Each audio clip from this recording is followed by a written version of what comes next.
Madame et messieurs les conseillers consulaires, chers compatriotes, chers amis marocains. En des temps normaux, j'aurais eu l'immense plaisir de vous accueillir aujourd'hui dans les jardins du Consulat général pour une fête nationale, solennelle et festive à la fois. Nous aurions célébré à l'unisson ce moment dont j'ai voulu faire ces dernières années un authentique moment d'union de notre communauté et d'amitié franco-marocaine. Nous ne sommes malheureusement pas en des temps normaux, nous le savons tous, et la pandémie du Covid-19 nous a contraints à renoncer à organiser notre 14 juillet. En ce jour emblématique de l'esprit de fraternité et de solidarité qui fonde notre nation, je voudrais d'abord évoquer l'engagement de notre pays face à la pandémie et rendre hommage, avec vous, à toutes celles et ceux qui en France ont mené et mènent encore ce combat. Personnel soignant et forces de sécurité en première ligne, mais aussi toutes celles et ceux qui ont assuré la continuité des services essentiels durant le confinement. Agents de propreté, livreurs, commerçants, employés de la grande distribution, personnel d'associations caritatives. Je ne peux pas tous les nommer, mais nous leur devons tout notre respect et notre reconnaissance. Le combat n'est pas terminé, les défis sont aujourd'hui immenses. Notre nouveau gouvernement s'est engagé sur la voie de la reconstruction économique, écologique, sociale et solidaire, en vue de retrouver la maîtrise de notre destin collectif, local, national et européen.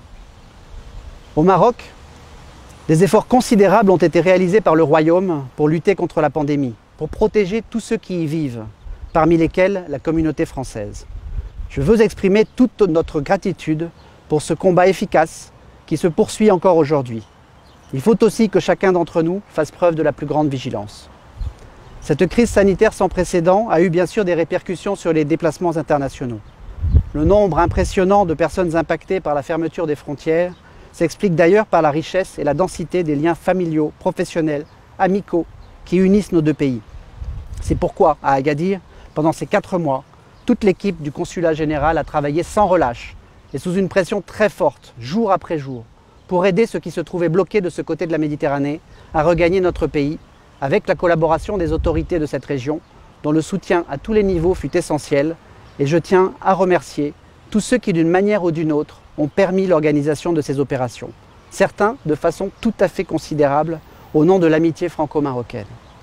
Je tiens aussi à remercier vos élus, les conseillers des Français de l'étranger, qui ont été un relais actif et précieux pour le consulat.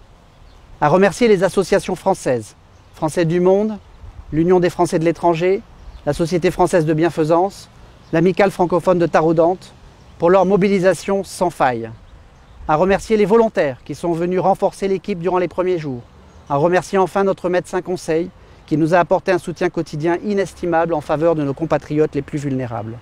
Au total, ce sont des dizaines de milliers de personnes que nous avons aidées à rejoindre la France par des vols et des ferries spécialement mis en place. Ce sont également de très nombreuses situations médicales ou sociales critiques que nous avons dû gérer grâce à la mobilisation exemplaire de cette équipe qui se trouve derrière moi et qui a accompli un travail admirable dans des conditions extrêmement difficiles. Et cette mobilisation se poursuit encore aujourd'hui en attendant un rétablissement des liaisons régulières entre la France et le Maroc. Dans le même temps, nous avons enfin rouvert le consulat au public, mais avec des modalités d'accueil forcément nouvelles pour tenir compte des contraintes sanitaires. Car il nous faut rester vigilants, nous protéger pour vous protéger. Mesdames et messieurs, durant ces 4 années, nous avons tissé des liens solides avec les autorités et les collectivités, avec les chefs d'entreprise, avec les acteurs culturels, associatifs, universitaires. Ces liens doivent perdurer. Et je compte sur vous pour aider celui ou celle qui me succédera à renforcer encore ces liens, à une période où la France entend plus que jamais être à vos côtés pour participer aux nombreux défis qui s'annoncent dans cette belle région, dont Sa Majesté le roi Mohamed VI a souligné la place centrale, et pour contribuer à cette dynamique prometteuse qui s'est mise en place. L'ambassadrice de France, lors de sa venue à l'occasion des commémorations du 60 ans de la reconstruction d'Agadir, s'y est engagée avec force. Je compte aussi sur vous pour continuer d'accompagner l'équipe France, dont les représentants sont à mes côtés.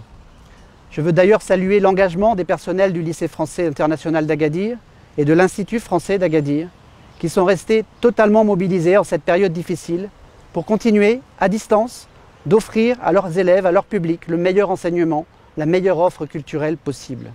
J'espère que dès la rentrée, vous serez à leur côté pour les soutenir dans leurs beaux projets. Je saisis l'occasion pour féliciter tous les nouveaux bacheliers du lycée français et leur souhaiter de belles études supérieures. Je voudrais aussi saluer le délégué régional de la Chambre française de commerce et d'industrie du Maroc, qui quittera Agadir cet été et dont l'expertise sur les enjeux économiques de la région et la contribution à la relation franco-marocaine auront été précieuses. Saïdati wa Sadati, Mumatilil Muassasat al-Madaniya wal-Askariya.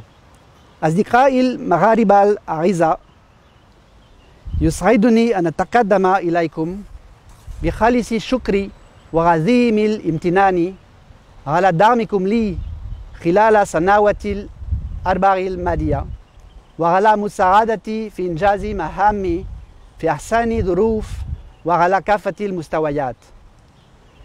في المجالات كلها أمكنني في حدود ما تسمح به مهامي وبفضل مساندتكم ودعم مصالح السفارة الفرنسية الإسهام في تطوير وتمتين الأواصر الوطيدة التي تجمعنا.